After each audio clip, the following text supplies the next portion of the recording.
காலை அந்த புகைப்படங்களை பார்த்ததும் அதை பற்றி பேசத்தான் அமுதன் அழைத்திருப்பான் என கணித்து உடனே அவனை அழைப்பதற்காக அலைபேசியை எடுத்தவள் அப்போதுதான் மணியை பார்த்தாள். 3:15 ஆகியிருந்தது. அவள் இரவு 9 மணிக்கு உறங்கிவிட்டாலும் அவன் வேலைகளையெல்லாம் முடித்துவிட்டு படுக்க 11 ஆகிவிடும்.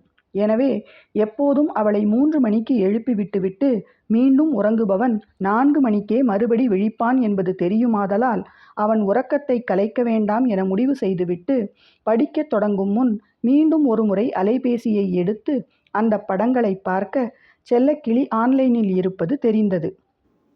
முழிச்சிருக்கியா செல்லா என செய்தி அனுப்ப செல்லக்கிளி உடனே குமுதாவை அழைத்து விட்டாள்.